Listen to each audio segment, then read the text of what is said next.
सावन का पहला सोमवार आज भगवान शिव को जल चढ़ाने के लिए कांवड़ यात्रा पर निकले श्रद्धालु। कोरोना की वजह से 2 साल बाधित रही यात्रा।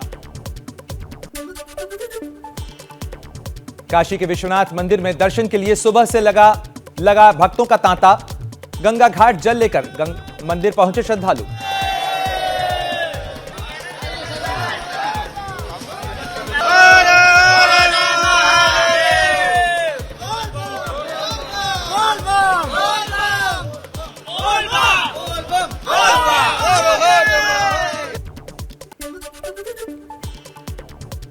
हरिद्वार में हर की पैड़ी पर गंगा स्नान और जल लेने के लिए जुटे कांवड़ियों की भीड़। गंगा नदी के जलस्तर बढ़ने से खतरा भी बढ़ा है। जगह जगह पुलिस बल की तैनाती की गई है। 12 ज्योतिर्लिंगों में से एक देवघर के बाबा धाम जाने के लिए उमड़ी श्रद्धालुओं की भीड़। कांवड़ यात्रा के लिए निकले श्रद्धालुओं में दिखा उत्साह। आईबी की खुफिया रिपोर्ट के बाद सुरक्षा के इंतजाम भी कड़े किए गए। हाजीपुर के पातालेश्वर मंदिर में जलाभिषेक के लिए उमड़ा श्रद्धालुओं का उमाड़। हर हर महादेव के नारों की गूंज के साथ पूरा इलाका गूंजने लगा। उज्जैन के महाकाल मंदिर में भगवान महाकाल की भस्म आरती और पूजा। महाकाल के दर्शनों के लिए देश भर से पहुंच रहे हैं श्रद्धालु।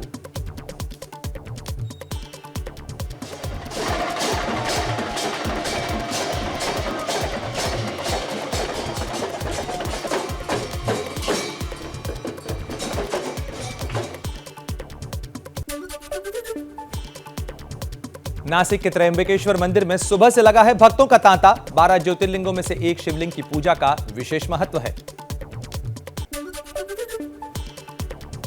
उत्तर प्रदेश के प्रयागराज में मनकामेश्वर मंदिर में सावन की पूजा करने पहुंचे श्रद्धालु। मान्यता है कि सावन में यहां जलाभिषेक करने से मनोकामना पूरी होती है। सावन के पहले सोमवार पर शिव मंदिर में उमड़ा भक्तों का सैलाब। हरिद्वार के दक्ष प्रजापति मंदिर में श्रद्धालुओं ने जलाभिषेक किया।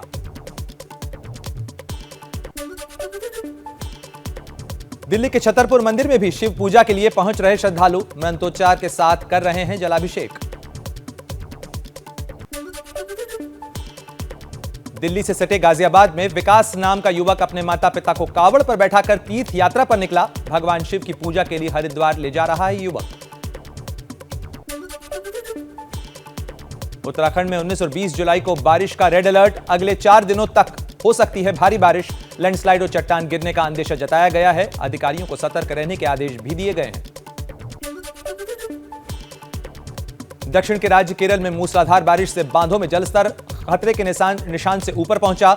डैम में पानी बढ़ने को लेकर ऑरेंज अलर्ट जारी किया गया। केरल के तटीय इलाकों में तेज हवाओं और बारिश की वजह से कई मकान क्षतिग्रस्त हुए हैं। छत्तीसगढ़ के बीजापुर में बाढ़ के बीच एक गर्भवती महिला को प्रशासन की मदद से अस्पताल ले जाया गया। अस्पताल ले जाने से पहले ही महिला की डिलीवरी हुई। मोटर बोट से महिला को अस्पताल पहुंचाया गया। ओडिशा के क्योंझर में एक गर्भवती महिला को दमकल कर्मियों ने सुरक्षित नदी पार कराई। नदी के दोनों किनारों पर पेड़ों से रस्सी बांधकर महिला को सुरक्षित नदी पार कराई गई। बाढ़ की वजह से समकोई नदी उफान पर है।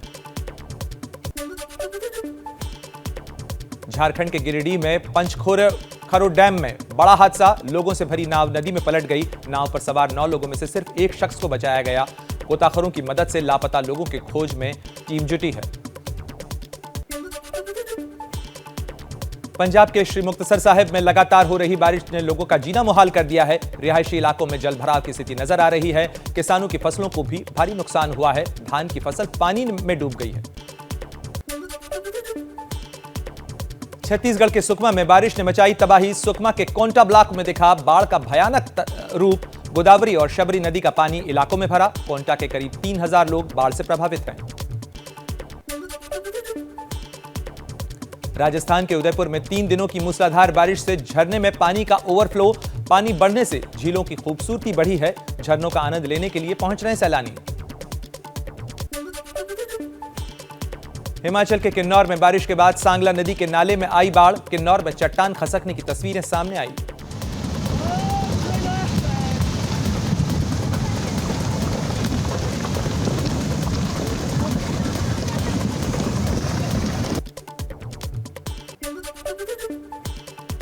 जम्मू कश्मीर के पुंछ इलाके में बाढ़ के बीच सेना ने 2 लोगों का रेस्क्यू किया है। पुंछ के बेतार नदी में उफान के बीच सेना की दुर्गा बटालियन ने 2 लोगों को बचाया।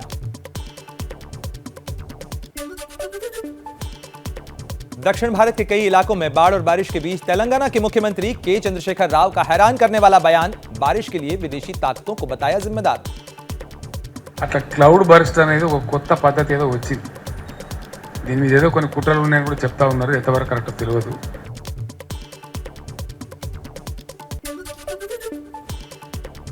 देश के 15वें राष्ट्रपति के चुनाव के लिए आज मतदान करेंगे सांसद और विधायक। चुनाव के लिए 4,800 निर्वाचित सांसद और विधायक वोट डालेंगे। एनडीए के उम्मीदवार द्रौपदी मुर्मू और विपक्ष के उम्मीदवार यशवंत सिन्हा के बीच मुकाबला है।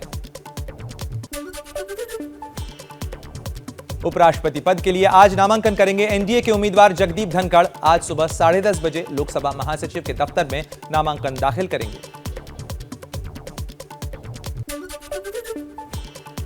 एनडीए के जगदीप धनखड़ के मुकाबले विपक्ष की ओर से उतारी गई कांग्रेस नेता मार्गरेट अल्वा को उपराष्ट्रपति पद का उम्मीदवार बनाया गया है। पूर्व केंद्रीय मंत्री और 5 बार की सांसद व राज्यपाल रह चुकी मार्गरेट अल्वा आज दिल्ली में विपक्षी नेताओं से मुलाकात करेंगी।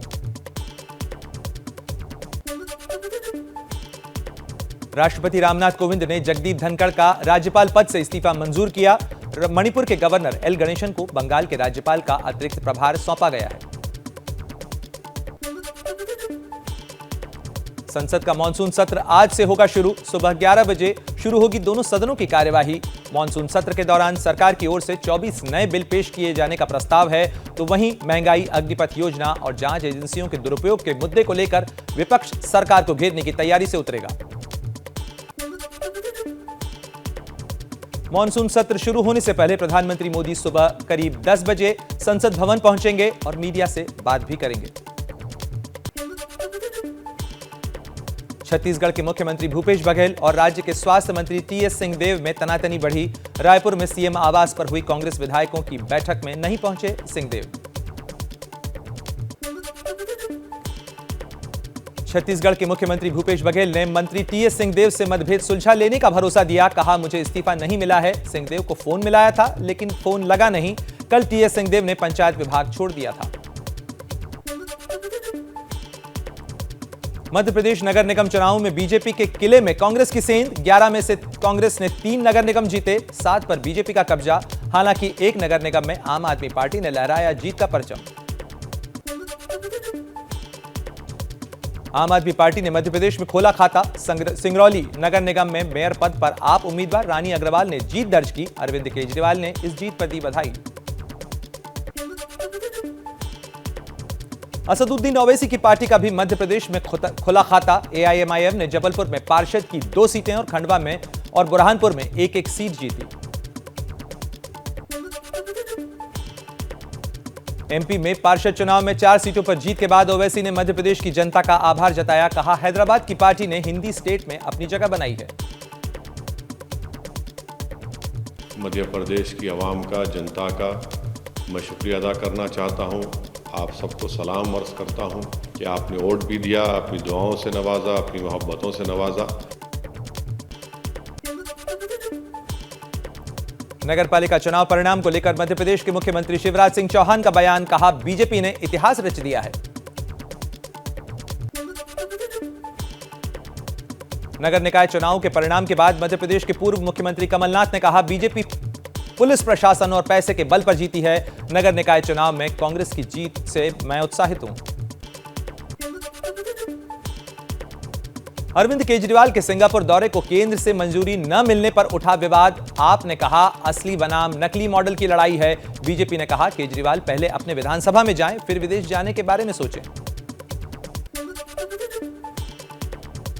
अरविंद केजरीवाल को सिंगापुर जाने नहीं देने की अनुमति के मामले पर केजरीवाल ने पीएम मोदी को लिखा खत। कहा, दौरे की अनुमति देने से इनकार करना गलत है। दिल्ली में आम आदमी पार्टी विधायक अमानतुल्लाह खान के खिलाफ सीबीआई जांच की अनुमति। उपराज्यपाल वी के सक्सेना ने दी इजाजत। अमानतुल्लाह पर दिल्ली के वक्फ बोर्ड के चेयरमैन रहते हुए गलत तरीके से नियुक्ति करने के आरोप हैं। आप विधायक अमानतुल्लाह के मामले पर आम आदमी पार्टी का बयान। कहा, पीएम मोदी केजरीवाल की राजनीतिक सफलता से डर गए हैं, इसीलिए ये कार्रवाई हो रही है। पंजाब के मोहाली में पुलिस और गैंगस्टर्स के बीच मुठभेड़। पुलिस ने गोपी राणा गैंग के बदमाशों को एक होटल में घेरा। एक गैंगस्टर के घायल होने की खबर है। 3 गैंगस्टर को पुलिस ने पकड़ा। एक पुलिसकर्मी भी इस कार्रवाई में घायल हुआ। एमपी के रीवा में चुनाव में हार के बाद कांग्रेस प्रत्याशी का दिल का दौरा पड़ने से हुई मौत। कांग्रेस ने के नारायण गुप्ता निर्दलीय प्रत्याशी से हारे थे पार्षद का चुनाव। यूपी के मऊ में मां ने पढ़ाई के लिए डांटा तो 16 साल की बेटी ने की खुदकुशी। मां की डांट से आहत छात्रा ने पिता के रिवॉल्वर से खुद को गोली मार ली। पटना में देश विरोधी गतिविधियों में शामिल लोगों की पहचान और जांच की कार्रवाई जारी है। पटना से अब तक पुलिस 5 लोगों को गिरफ्तार कर चुकी है। विदेशों से फंडिंग के एंगल से भी पुलिस संदिग्धों के बैंक खातों की छानबीन कर रही है। देश विरोधी गतिविधियों में शामिल होने के आरोपी नूरुद्दीन जंगी की पटना सिविल कोर्ट में हुई पेशी। नूरुद्दीन को 23 जुलाई तक की रिमांड पर भेजा गया है। पटना के फुलवारी शरीफ में पीएफआई के सक्रिय सदस्य के तौर पर काम कर रहा था नूरुद्दीन। लखनऊ से पकड़े गए पीएफआई से जुड़े वकील नूरुद्दीन जंगी की मां ने बेटे को बताया निर्दोष। कहा, देश विरोधी कोई काम नहीं कर सकता मेरा बेटा। बिहार के दरभंगा में पीएफआई से जुड़े लोगों पर केस के विरोध में प्रदर्शन। पोस्टर बैनर के साथ कार्यकर्ताओं ने की नारेबाजी। कहा, पीएफआई कोई आतंकवादी संगठन नहीं है, हमारे खिलाफ साजिश हो रही है। उत्तर प्रदेश के डिप्टी सीएम केशव मौर्य ने लुलु मॉल विवाद को लेकर बड़ा बयान दिया। कहा, नमाज हो या हनुमान चालीसा, यह आस्था का विषय है, इसे घर या मंदिर में ही किया जाना चाहिए। बेवजह विवाद से बचना चाहिए।